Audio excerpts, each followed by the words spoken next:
I just see like a lot of people feel like they're working more than they are because it's dark early, and like you and I have always been relentless about working like normal hours and being consistent on the hours that we're working. And so I get in here most mornings between 7:45 and 8, and I don't leave or I don't stop working until about 5:30 or 6, but it always feels longer in the wintertime because it gets dark so early. You feel like you just worked in the summer until 10 o'clock at night. And so I just noticed a lot of people don't work as much as they think they do this time of year. And it's important to be kind of keeping track of that internal calendar that internal clock that's telling you it's time to wrap up at 4 o'clock when, you're already getting pulled by family. Like, oh, let's go do this. Let's go walk Christmas Tree Lane. And that's great. And you should do them, but you should balance like, okay, if I'm going to go leave at 3 o'clock on Wednesday, when am I going to make up the time to make sure that I'm actually getting these big check boxes knocked off?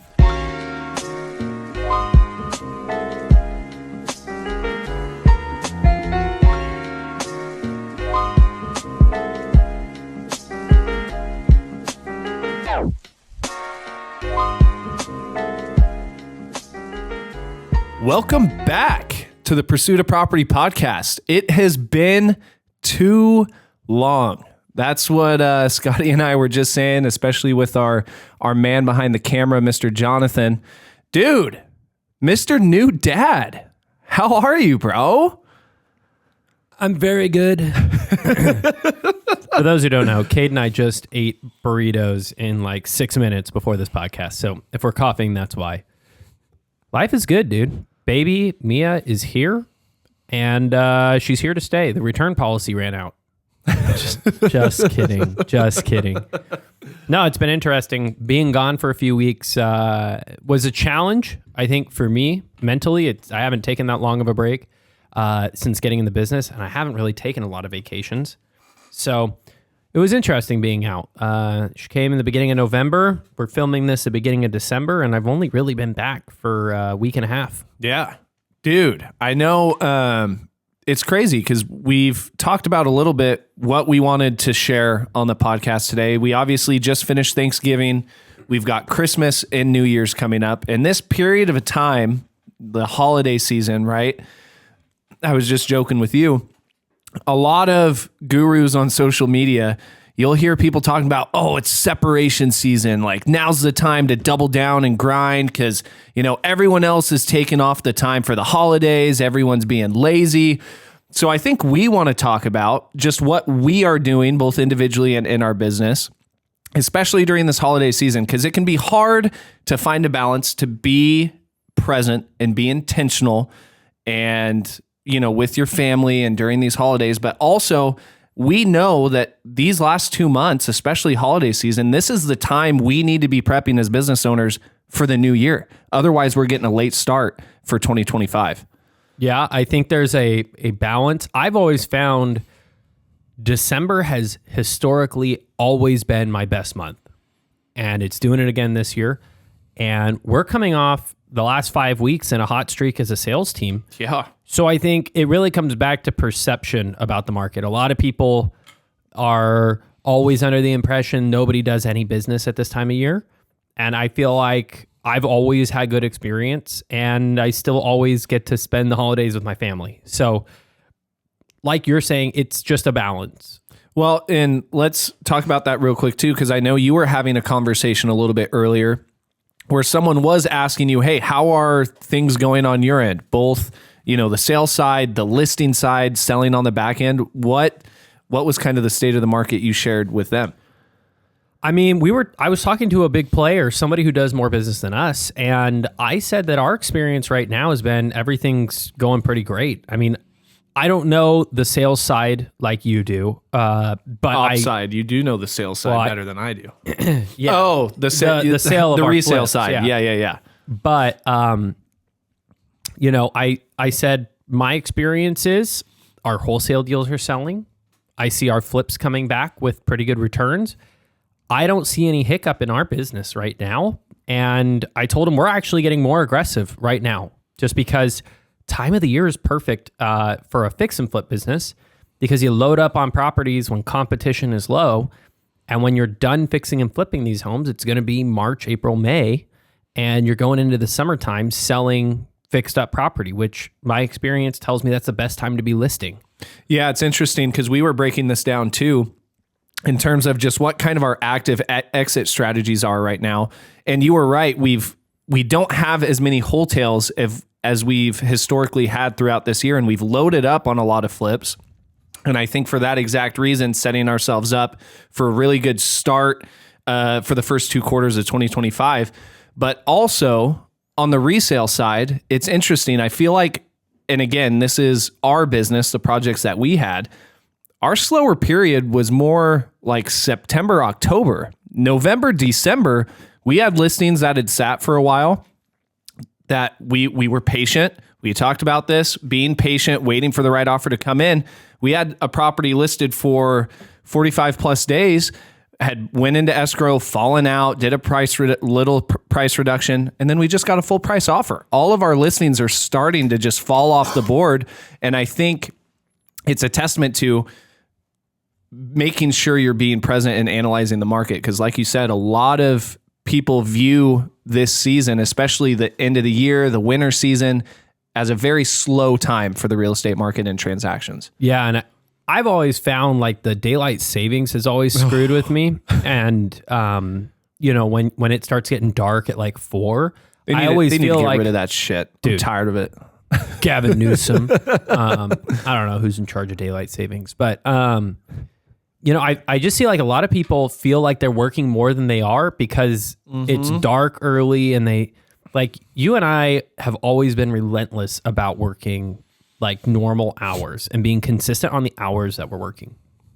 And so I get in here most mornings between 7:45 and 8, and I don't leave or I don't stop working until about 5:30 or 6, but it always feels longer in the wintertime because it gets dark so early. You feel like you just worked in the summer until 10 o'clock at night.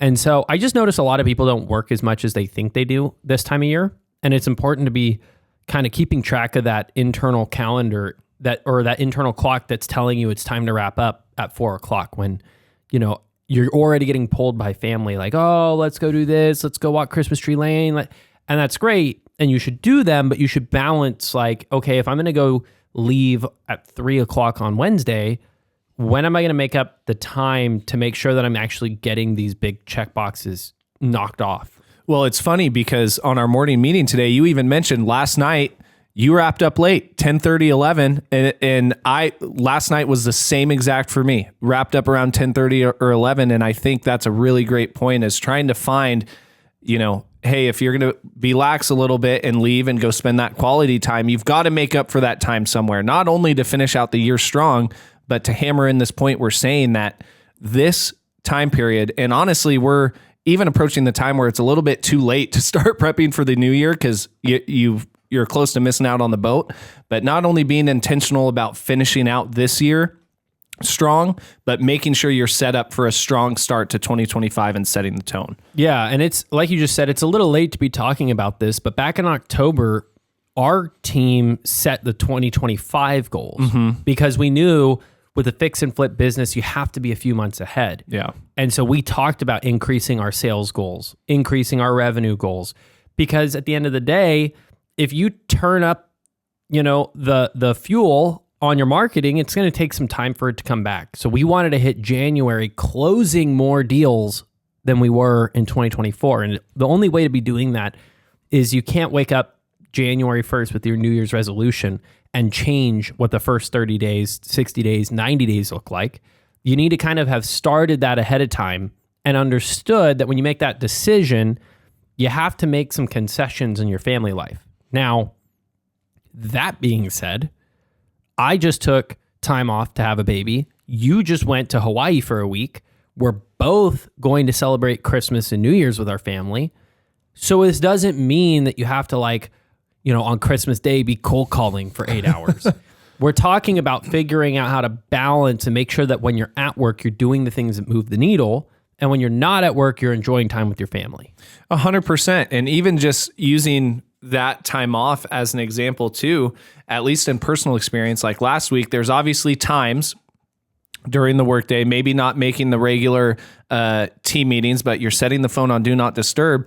But it's also I'm a strong believer that you also just can't set everything aside for a week straight. Like last week, I was still making calls, doing emails, making sure the needle was moving on projects. And I think, again, it's hard because when you have a spouse, you have family, you have kids, you need to find that delicate balance between taking care of business and also being present and being the leader of your family and spending quality time with everybody. So it's an interesting topic, dude. I feel like it's something that is not one size fits all. Everybody's got to walk through that process to find what works for you, but there needs to be a balance. Nothing can be at 100% and zero and vice versa. Yeah, I'll share what I'm doing. And now as a father for 3 weeks, I am an expert on how to run a family.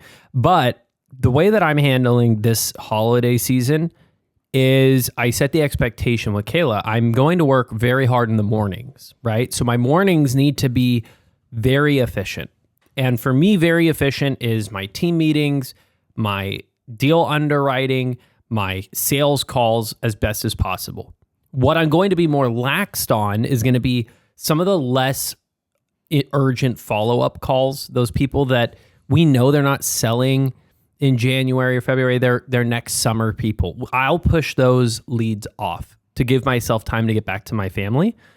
But when I'm at the office, I'm not on TikTok, I'm not on Instagram, I'm working, right? And then I'm spending my afternoons at home helping with the baby and doing the other things, right? So if I have an appointment, I'll go on the appointment. But if I don't have anything to do, I will take the time to go spend time with family. But the key is I'm still keeping track. And if something pops up, I'm there, I'm present, right? And I was just telling this to Danny Grubb, which was, I really like black and white. I'm working or I'm not working. And it's never going to be black and white again. It's always going to be a shade of gray where I'm either working a lot, but maybe doing something for my family, or I'm doing a lot with my family and then doing something little for the work, right? And so it's figuring out how to balance that, because if you take a month off in December, you can predict that your first quarter is going to be miserable. Yeah. And nobody likes starting your year, way behind your target goal, right? Our team has really diligently tracked where we're at progression wise. And you've sent it in our Slack channels, like almost every month or so. And you're like, we're 75% through the year. We're 74.8% of our goal. Let's go, team. We got to get just a little bit more, right? That only happened because we hit the ground running at the start of the year. Yeah. It's really demoralizing to be way off in Q1. Yeah, no, 100%. And I don't know, have we done a book review on the 4-Hour Work Week? Mm-hmm. We did. It was a long time ago, huh? Mm-hmm. Yeah, and it ties back to, especially like with the whack of daylight savings and, at 4:00 when it's dark, it feels like you've worked the whole day. And there's a principle I can't, or a law that I can't think of off the top of my head, but it's that if you come in exactly like how you said your mornings are structured, and from this time to this time, today I need to get all of this done, and I'm giving myself between 8 and noon or 1 o'clock to do it. If you're intentional about it, you will get all of those things done between 8 and 1 o'clock that you could have also gotten done between 8 and 5. But if you did the 8 and 5 and you're lax and you're kind of screwing around and on social media or doing this, that, and the other, you can get the same amount of work done in a less amount of time. And if your work's done, your work's done. Yeah, we've always had a hard time with that. I know. Yeah, you and I tend to not follow that last part. But I was going to say, too, if you're in the sales role this time of year, this is the best time to be very responsive to sellers, right? Because most people are going to be slow. And I have always found that just being responsive this time of a year lets you get more deals. You don't even necessarily need to be better or pay more or whatever. Just being responsive. If a seller needs to get out of their house and they can't reach other people, they're not going to wait around, right? And so our team is taking speed to lead very seriously right now. And I mean, we got a text yesterday at 8 a.m. I was at the house at 3 p.m., right? And it's every lead we have to treat with a sense of urgency because most people are slacking off right now. And come January, they're going to be back because they're all going to have new goals, right? So typically the market's going to be less competitive now. You stack up on better deals. And then you understand come January, a lot of people are going to start marketing more, or they're going to start doing more cold calling or whatever because of New Year resolutions. And then the prices are going to be different. And so you can ride the wave if you do the work now, or you can be in the gutter come January. Dude, it's so interesting you brought up speed to lead, because that's obviously in any sales business, that's the most important thing. How quickly, when a lead comes in, can you get them on the phone and qualify them? And to your point, not only with the team, but I'll even pull in a little bit of retail business. Like, I have made some changes both in organization and just talking with clients. And I was writing on the whiteboard earlier, this is the busiest I've been just with retail all year. And I don't think it's an accident. When you said that, I literally processed like all of these people. What has been like a big key? It's that I've been extremely intentional with my communication. I respond promptly. When they say something, I get it done, right? And whatever hour of the day, depending on if it's something I can pull away from, I go and I take care of it. And I don't think it's an accident that stuff has started to pick up in a traditionally slow season, because I've been extra responsive. The team has been extra responsive and intentional with speed to lead. Yeah. And there's just a lot to be aware of. I mean, people that are doing business right now understand that it's the holidays. So you don't even have to do the job right that second. Just an expectation may work. Like, you may get a lead that calls you, and right now the big thing is I'll just send back, hey, I'm dealing with the baby.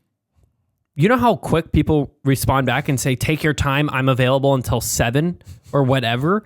And just the communication of what was going on, that was enough. And so this time of year, if you're going to be taking time with family, just be prepared to send that text. And then when you get done with family, go back to it, right? Like, it may be a call at 7:00 at night, or it may be a call the next morning. But by responding and just being present and like communicating what you have going on, you'll find it's actually pretty easy to get deals right now. Yeah, no, 100%. Going back to, we're in the very beginning of December right now, New Year's less than a month away. We shared that we did our planning back in October, right? We've set those goals. For some of our listeners, or maybe new investors, new entrepreneurs who are trying to now prep for 2025, and I know we've said we're approaching really crunch time where it's a little almost too late to start doing that. What do you think people should be doing right now if they have not set their mind on the new year yet? They need to be doing lead generating activities. Wait, are you talking about goals or activities? Both. What if they haven't put any thought into 2025 yet? Monetary what goal, should be how much money they want to make. They need to set how they're going to get there, and then they need to reverse engineer. If I need to get 10 flips, how many people do I need to talk to? Good rule of thumb is for every deal, you need to talk to 10. You have to make 10 offers for every deal. So to make 10 offers, how many leads do I need to be talking to before I can make them an offer? And then from there, you're going to get this very, very large number. And you need to understand that the market is not consistent month by month, and it typically goes in a bell curve where it goes up in the summer. So you need to start loading your pipeline right now and do your marketing now. So if you're in direct mail like us, start your letters. If you're in cold calling, make your cold calls. If you are door knocking, start making a door knocking list and doing it, because by the time you hit in January, you need to get one deal if you want to have 10 for the year.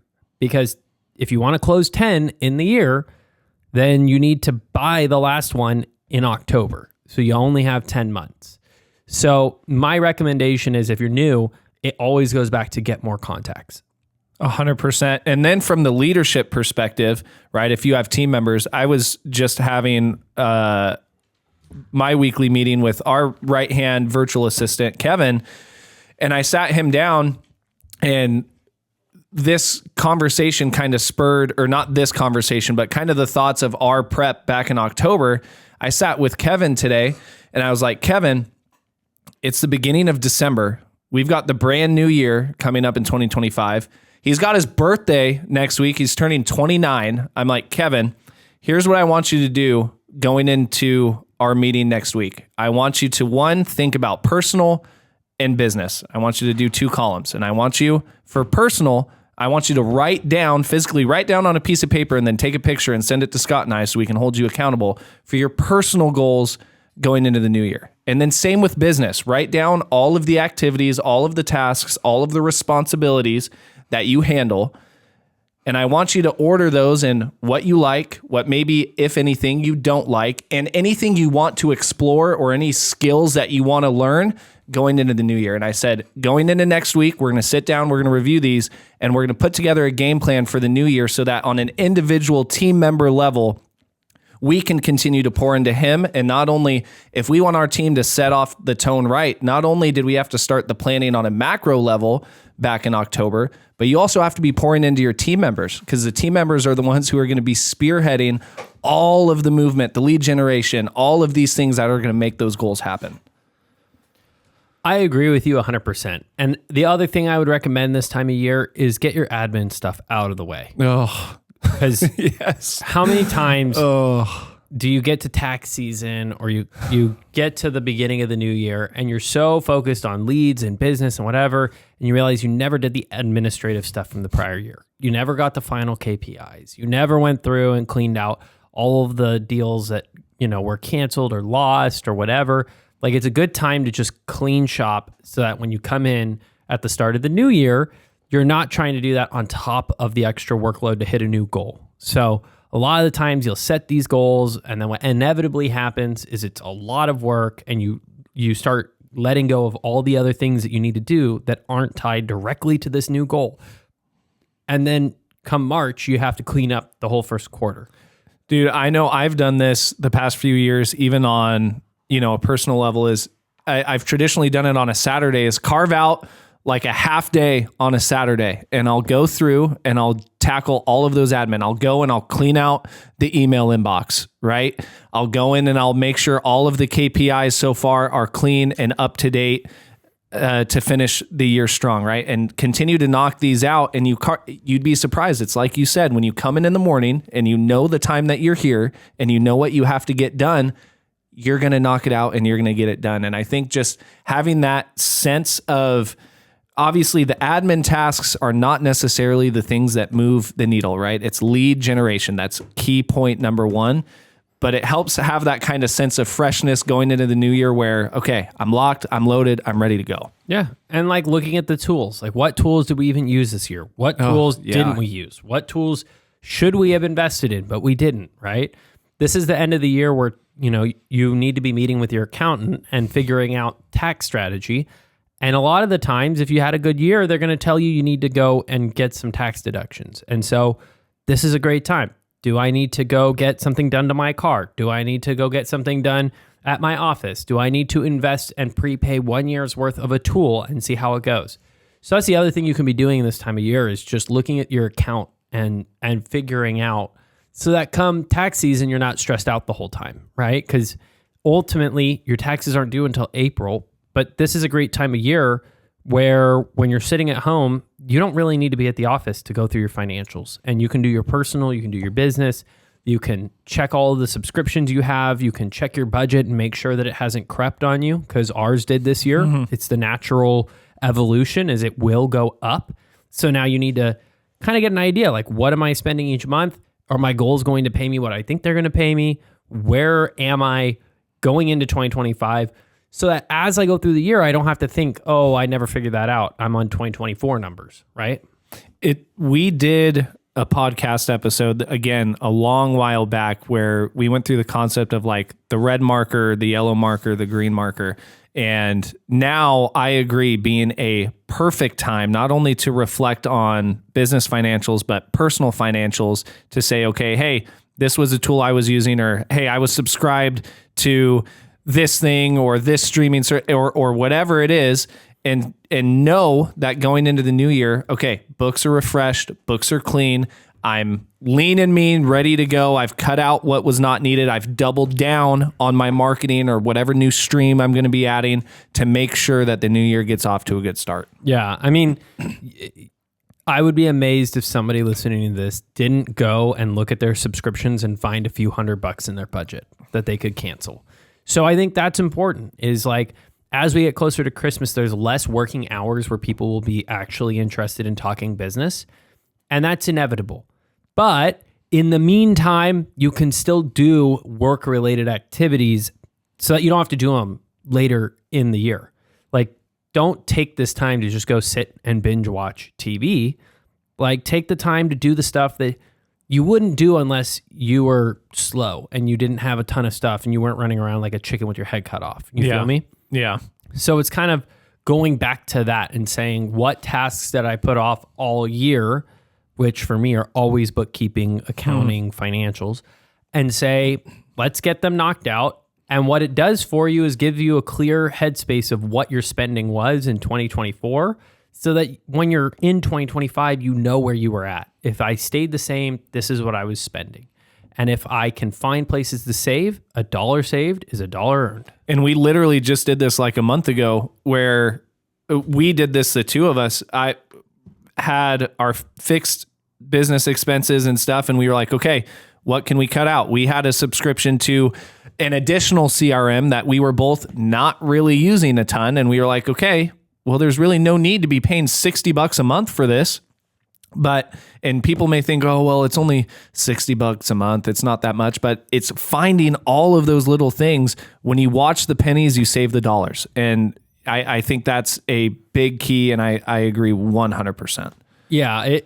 These are the types of things that you need to be doing this time of year. And the whole separation, what did you call it? Separation season. Separation. I don't think you have to work your ass off to really stand apart right now. I'm not working all weekend and working every day, all day and night.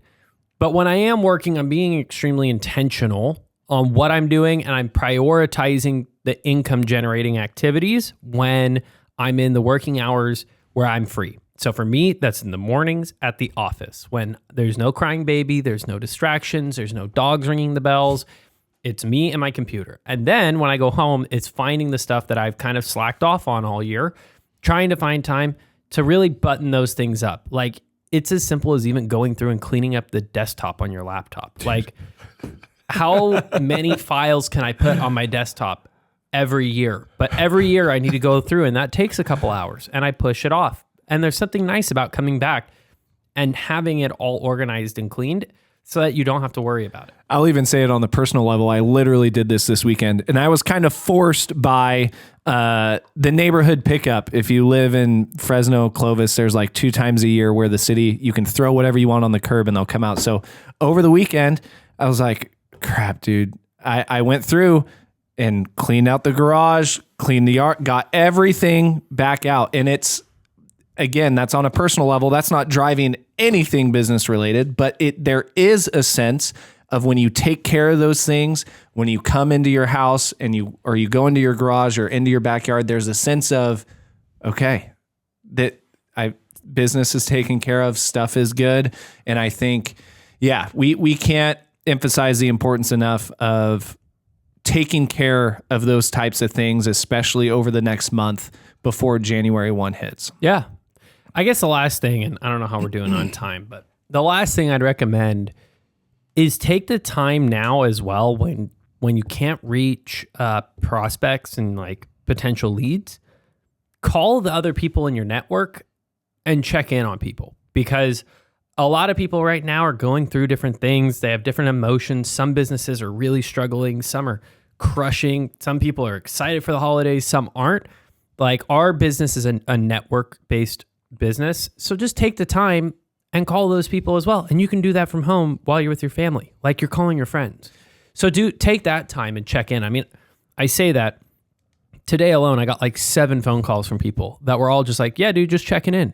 And that's just such a good feeling. And guess what? These are all people that I've worked with this year, and they're people I will work with in the future. So especially if you're new, take this time to go meet new people, because maybe you're not getting the traction you want in your business, but those connections are going to be paramount as you go into the new year. Dude, and this hasn't been something we did this year, but even if you're an agent or investor, when you have past clients, when you have your sphere, I mean, we did this for a couple years where we took the time between Thanksgiving and the New Year.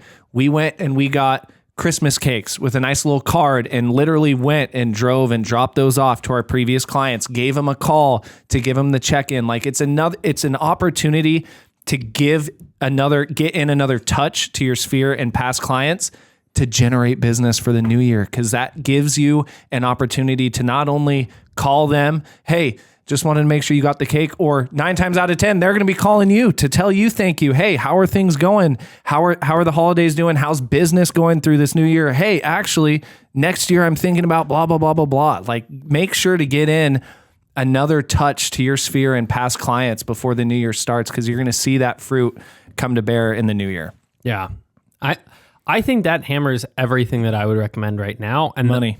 The last thing I would say is just take this time where it's a little different time of the year. These 3 weeks between Christmas and New Year's, and especially the week between Christmas and New Year's. Did I say Christmas and New Year's both times? The 3 weeks between Thanksgiving and Christmas and the week between Christmas and New Year's especially are very, very strange times in business. Really weird. You need to be flexible. Work when it makes sense to work. And when it doesn't make sense to work, don't go bang your head against the wall and be miserable. Find those times to spend time with your family, plan things, go to the zoo, whatever you want to do. And then when you come back in January, have your battery recharged and be ready to lock in for a few months. Because until Easter, there's not really much that stops you except maybe Super Bowl Sunday. There we go, baby. Well, dude, thank you everybody for tuning in. Excited to be back in the studio. First podcast back in a month. We're going to be back with our weekly recordings and episodes for you guys. So stay tuned. We'll be back next week. See you guys later.